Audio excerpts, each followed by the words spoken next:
The heart electrical signals are initiated in its natural pacemaker, the sinoatrial node, or SA node, and travel through the atria to reach the atrioventricular node, or AV node. The AV node is the gateway to the ventricles. The AV node passes the signals onto the bundle of His. This bundle is then divided into left and right bundle branches, which conduct the impulses toward the apex of the heart. The signals are then passed on to fascicular branches and spread through millions of Purkinje fibers over the ventricular myocardium.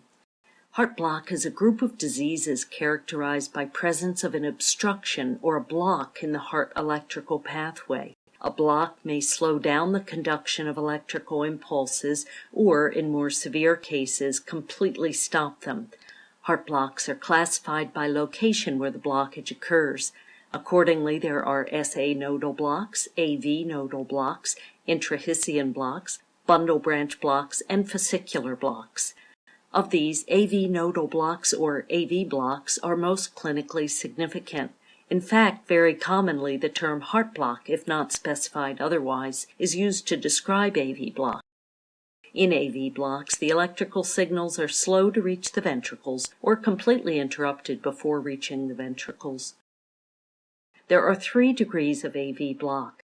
First degree AV block. The electrical signals are slowed as they pass from the SA node to the AV node, but all of them eventually reach the ventricle. On an ECG, this is characterized by longer PR interval of more than 5 small squares. First degree AV blocks rarely cause symptoms or problems and generally do not require treatment.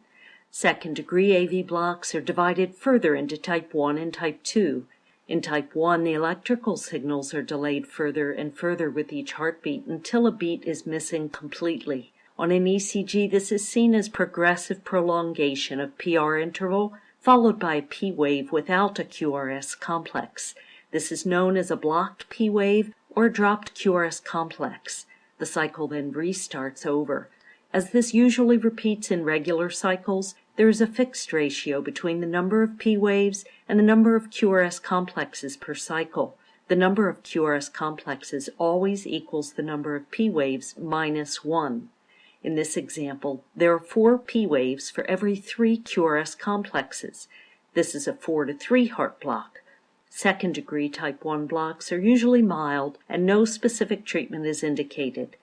In type 2 second-degree blocks, some of the electrical signals do not reach the ventricles. On an ECG, this is seen as intermittent non-conducted P waves. The PR interval, however, remains constant in conducted beats. In majority of cases, the successfully conducted QRS complexes may appear broader than usual. In some type 2 blocks, there is a fixed number of P waves per QRS complex. In this example, there are 3 P waves for every QRS complex, and the condition is described as 3-to-1 heart block. However, as the nature of type 2 block is unstable, this ratio is likely to change over time. Second-degree type 2 is less common than second-degree type 1, but is much more dangerous as it frequently progresses to complete heart block or cardiac arrest. Implantation of an artificial pacemaker is recommended for treatment of this type of AV blocks. Third-degree AV blocks are also referred to as complete heart blocks. In this condition, none of the electrical signals from the atria reach the ventricles. With no input coming from the atria, the ventricles usually try to generate some impulses on their own. This is known as an escape rhythm.